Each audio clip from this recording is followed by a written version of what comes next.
You are watching the Wellness Hour, the leader in medical news and information. I'm Randy Alvarez. Today's topic, migraine headaches, new treatment options to help the thousands, I guess tens of thousands here in San Diego that have migraine headaches, and they think that they've done it all to try to get rid of them. And according to my first guest, he says there's something you can do, and there's a lot of hope there.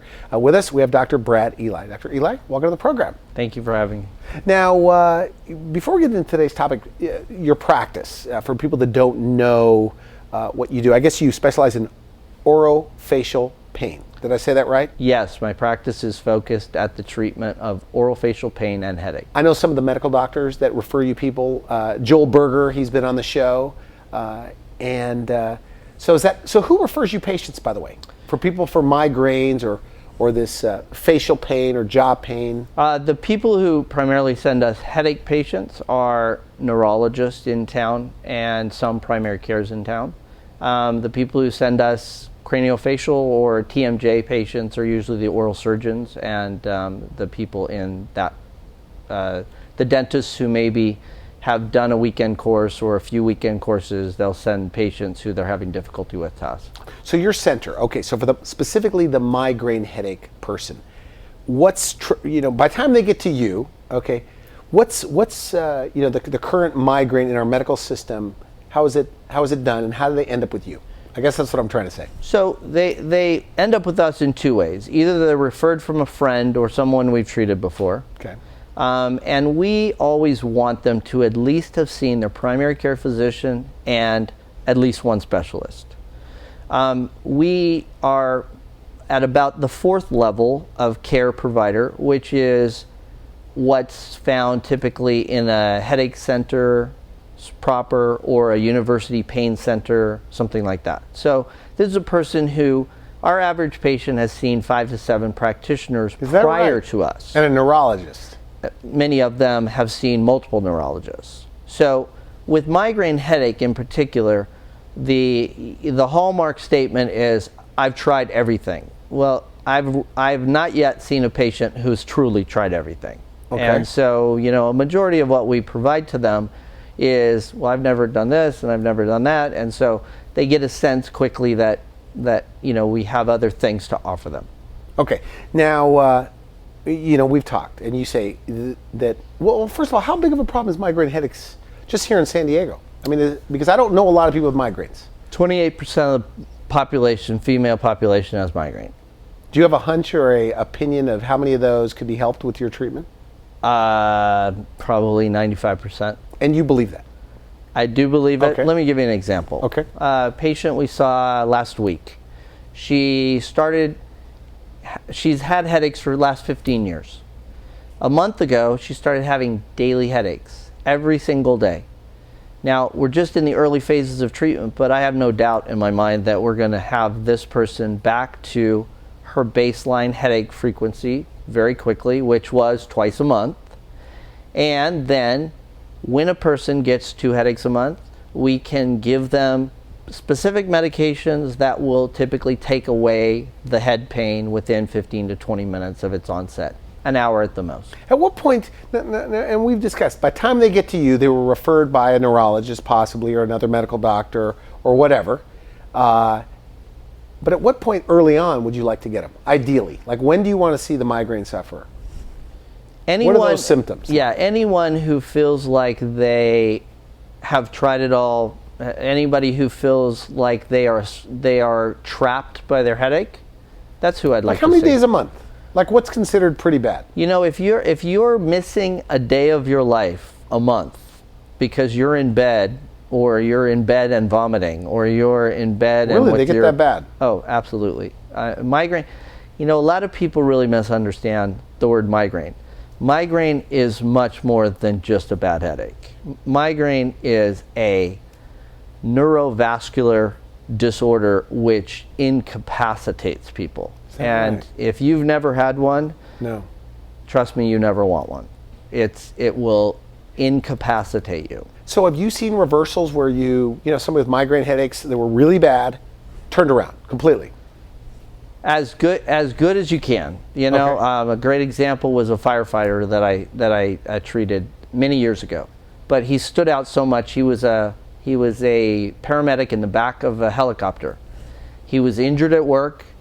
I saw him 3 years after his injury. He had continuous daily headache. He was unfortunately misdiagnosed as having a sinus disorder. He had gone through 3 sinus surgeries. It turned out that he had a disorder called mid-face migraine, where his headache would actually occur here in his face. Wow. So the ENTs thought that he had sinus problems. So we put him on the correct drug regimen, and not narcotic drugs, just headache-specific drugs, and he went back to work. 3 years later, he's still working. So would you stack your success rate against anyone else? I mean, would you say you're at the top of the game when it comes to treating migraines? Sure, I have no. Yeah. Are you doing just about everything? Yeah. All the modern things. We do everything that is available to treat this group of people. We are. Okay. What's the number one cause of migraines, in your opinion? The gene for migraine. That's the number one cause. Is that right? Yeah. So without the gene for migraine, it's not. You're There's not a biological migraine. marker for migraines? Correct. Wow. So if you have the biological marker, you have a loaded gun cocked with the safety on. If it's that time of the month, the safety comes off. If it's, the barometric pressure changes, the safety's off. If you get under too much stress, the safety comes off. If you get a jaw joint disorder, the safety comes off. If you're clenching your teeth too much, the safety comes off. So now you have a loaded, cocked, safety off gun that just takes one more thing and off it goes. Interesting. So what's the connection with the TMJ? You call it TMD, TMJ. What's the difference here? Okay, so TMD stands for temporomandibular disorder. So it's a statement of a group of a constellation of symptoms. TMJ stands for temporomandibular joint, which is an anatomic location found right in front of your ear. So what's the connection though with migraines? That's the part I'm not getting. Okay, so and how common is it that that connection is causing the migraines, or it's related? Because that's a couple of questions, but migraine is a trigeminal nerve vascular disorder. Okay, what does that mean? That means that the nerve malfunctions, making the vessels malfunction, causing a response. Let's say that I scratched your arm. You get a nice big red circle around the arm that would be tender. Mm-hmm. That circle, you didn't think, hey, I need that circle to protect me. Your body did that on its own. So in migraine, we have your nerve telling your brain. So is the migraine nerve where? The trigeminal nerve affecting the vessels inside of your cranium, causing a release of toxins. That's why it's painful. Is it located near the... The TMJ is also innervated by the same nerve. Interesting. So, what takes the safety off the gun? Anything that bothers the trigeminal nerve. Okay. And what are those symptoms, by the way? Somebody at home watching this could maybe even self-diagnose a little bit. Because I'm looking at your website, like clicking or popping noise in the jaw. 50 to 70% of the population has clicking or popping in their jaw joints.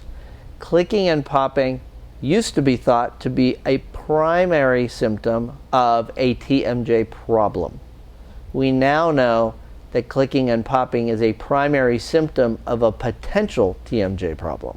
Okay. So just like a noisy knee, how many people go to the orthopedist for a clicking knee? Not very many. But a clicking painful knee, that's going to demand some sort of intervention. So examples of patients who have coexisting disorders, a temporomandibular disorder and migraine headache. So if you have a clicking jaw and you have migraines, there may be a connection. There may be a connection. It's worth being evaluated, and it's worth seeing whether or not by treating one, you get a benefit to the other. Okay, and now you don't have a dental chair in your office, you told me. No, we don't. But you work with the way the teeth come together? The way the teeth come together is an important thing to be aware of.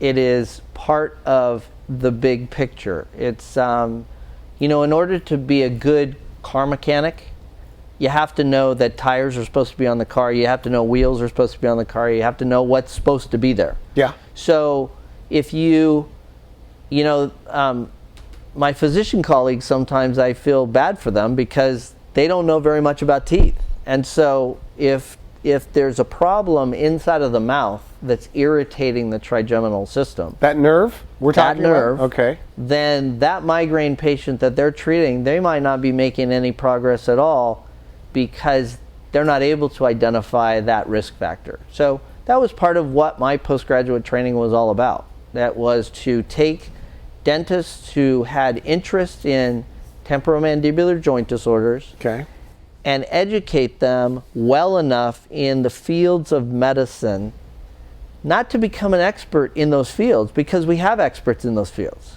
but to understand those fields well enough so we could say, yes, that's not what it is. So my process is going through each of the specialties within the medical establishment. Have you seen that person? What did they do? How did they treat you? What was the result of your treatment? I'm a big believer of using diaries, you know, having people keep logs. So I mean there are people that go to you with migraine headaches 3 times a week, 4 times a week that now go down to 2 times a month. You know, all the time? I'll give you the standout example. I took a history on a lady about 2 years ago now, but I mean, it's just such a example. So she had daily headaches for 10 years following a motor vehicle accident. Daily migraine headaches? Okay. Daily headache. Okay. And it's called a mixed headache because she had migraine and other types of headaches. She was taking $4,500 a month in narcotic medications daily, right? So she was taking daily narcotic analgesics, multiple tablets. She came and saw us.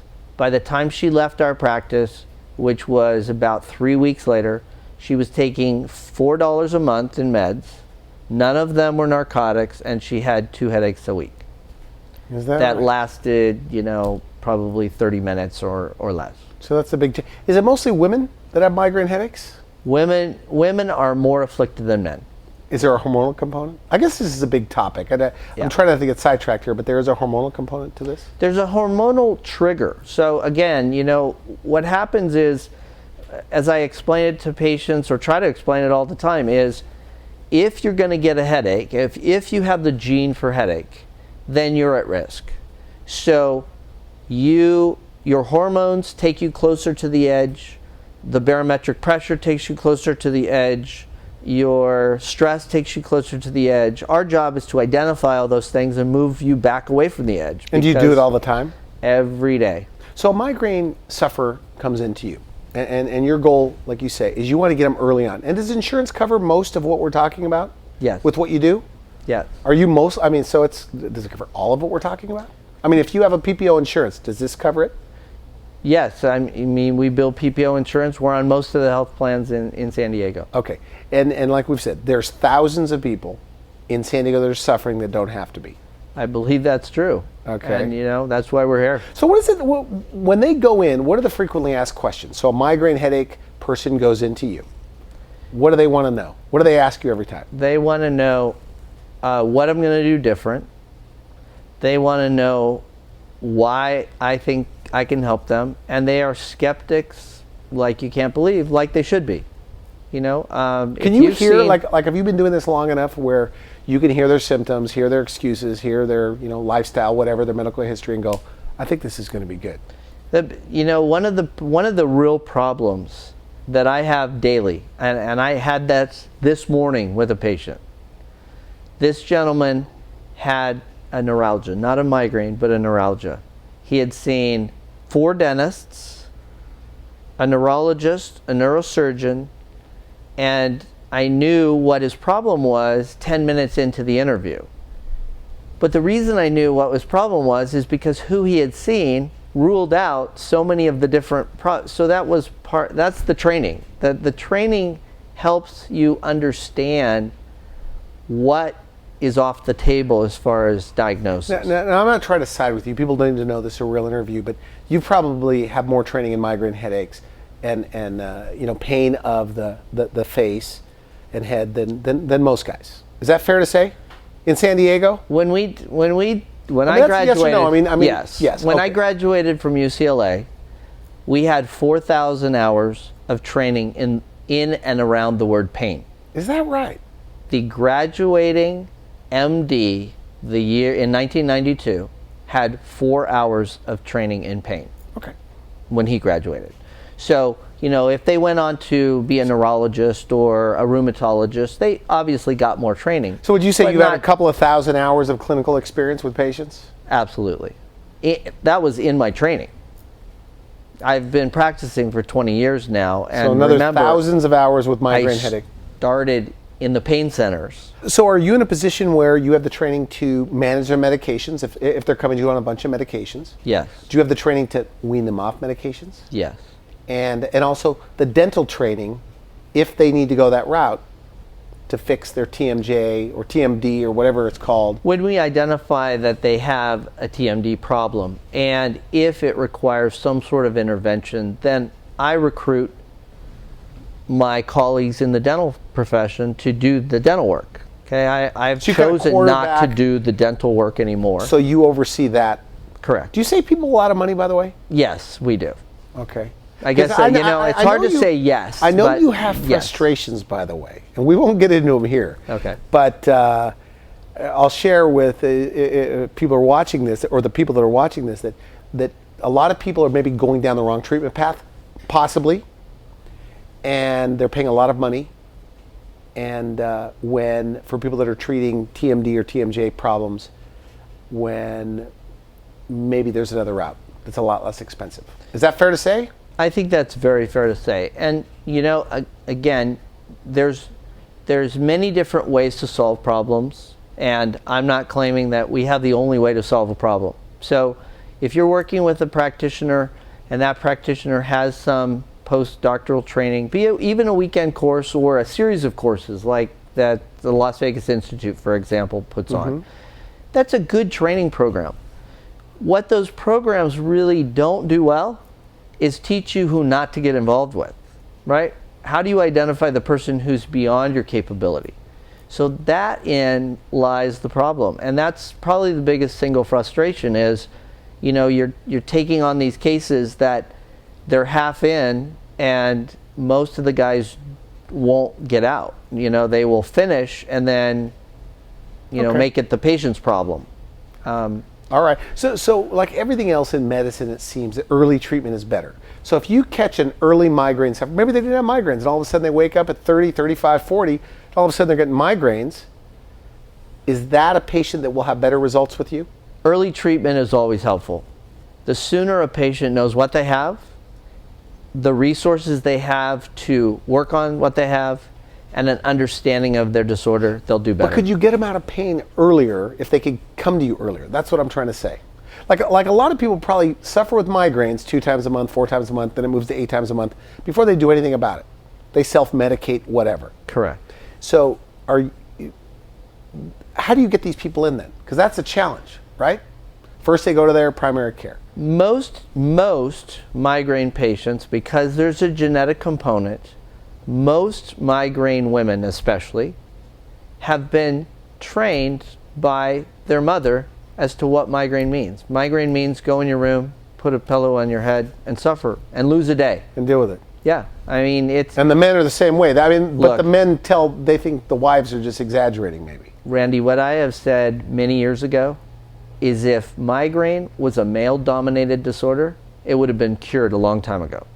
Okay? Wow. But when a woman misses a day, okay, they're out for a day. Who sees them? Who knows that happens? So they got their kids out of the house, off to school. They could spend the rest of the day vomiting. Do they tell you these stories, by the way? They do. Where they say, doctor, here's my life. I mean, I can't pay attention to my kids. I'm in pain all the time. Missing activities, not being present when they are, going to the emergency department in the middle of the night, waiting 6 hours. Do they have to be secretive about it sometimes, where they don't want people to know that they are suffering as much as they do? I think that happens a lot. I think again, like I said, if your parent had this disorder and you grew up watching that parent withdraw and be gone for a day, and that was your normal, then when it starts in you, that's your normal. Okay. So, I may never see that patient until they believe that it's abnormal. So are you aggressive? Would you say you're aggressive when it comes to treating migraine headaches? Absolutely. The more, getting a person to understand what's wrong, getting them clear on what's available treatment-wise. What we have available treatment-wise is phenomenal. Give me some of those treatment options. Designer drugs, the triptans, have revolutionized the treatment of migraine. These are basically drugs that target the vessel disorder itself and stop that process. And so the hardest part we have with those patients is getting them to take the medicine early, because they're used to putting it off. And the second thing is, I'm positive that there's a brain dysfunction associated with migraine. Their brain no longer functions the same because they don't follow logical pathways. And so, if you're saying, stress triggers my headache, come and see me. If you're saying I'm missing days of my life, come and see us. Whatever. Like, worse than work, if you're missing days of fun, like work, all right, so take a sick day, but And you don't need a referral from your primary care physician to see you? Or in some cases, if you're on an HMO, get a referral, but your primary will be happy to send you. Will the primary care physician be resistant to go to you? We haven't. I you have I can't relationships speak. with doctors all over. Absolutely, very, very good relationships with them. So you're on staff at Scripps and UCSD, Tri-City. So your credentials. So doctors will watch this show. They don't like to admit it sometimes, but they watch my show. I watched your show. You did. That's why I'm on. Well, good. I knew there was something I liked about you, right? But what do you want them to know about you? For those that didn't even know that you were available to them. We're for their migraine patients. We're a resource. Okay, we don't need to see everybody, but we need to see the people who are not making progress with whatever plan you have available for them. So, is it the family practice doctors, the gynecologists that see the women the most need to know about you? I think family practice is a good place. Internal medicine is a good place. We get referrals from every different specialty. The most common for headache is either neurology or primary care. And you're not doing any crazy therapies that anybody would say? There's plenty of credible therapies. We don't need any crazy therapies. Because look, I know some people. Look, you can imagine with what I do, and I'm always saying I'm more confused than ever. But there are some really far out there migraine therapies. So you're doing traditional, anything that would be considered Western medicine. So anything that would be considered somewhat alternative or integrative? Yes, absolutely. I have a healing touch provider that comes in every week and sees patients who have muscle disorders. We use low-level laser therapy on patients. Nice. So, if it's available, we use a lot of topical analgesic agents, topical, especially compounded creams and whatnot to get, whatever it takes. Do those lasers work? The low-level lasers? I will tell you flat out, hands down, without a doubt in my mind, they either work or they don't. Okay. And so, for some people, they really work. Like, unbelievably well. Okay. We literally call that, or my staff calls it, the magic wand, because we give it. So in my practice, I don't want to influence you. I'll hand you that thing. I won't tell you what it is, and I'll ask you just to use it. Like, paint it on your head wherever your head's hurting. Do it 2 or 3 cycles of 2 minutes. And then 10 minutes later, without giving you any hint that I'm going to do this, I'll simply just ask you, are you better or not? About half of the people say, oh yeah, it's way better. Those people typically will buy one. And because I say, look, get it. If it works for you, get it. Like, this is something that you got to plan for. You have to.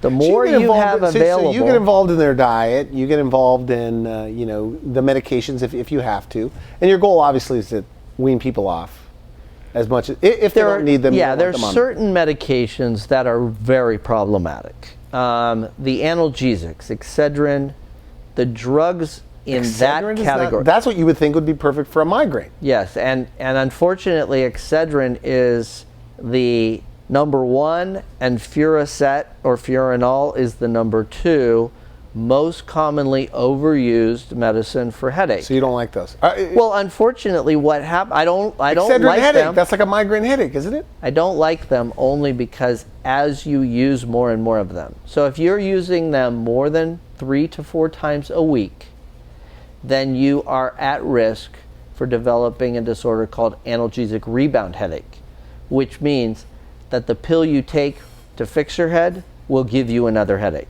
Because your body's craving that. It starts causing the problem. So that was when I started my practice in this town 20 years ago, that was my number 1 So patient. 20 years you've been doing headaches in this town.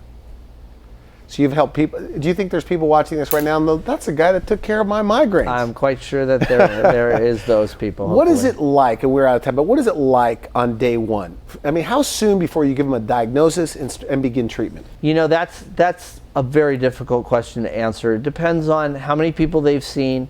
I've always asked patients, look, if you want to get the maximum benefit from any doctor visit, write down your symptoms, write down who you've seen, write down what they did, write down whether it worked or not, and how well it worked.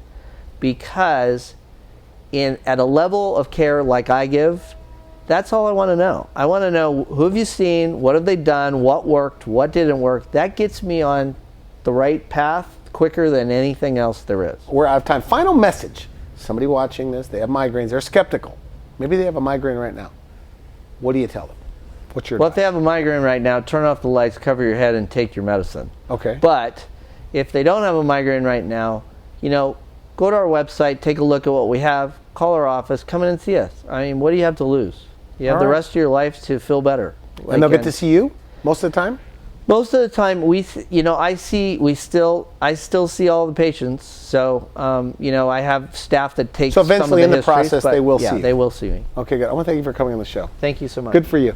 You've been watching the Wellness Hour, leader in medical news and information. I'm Randy Alvarez. If you would like to see this interview again online, visit our website at wellnesshour.com. For now, I wish you good health. Thanks for watching the Wellness Hour, the leader in medical news with your host, Randy Alvarez, the authority on health issues.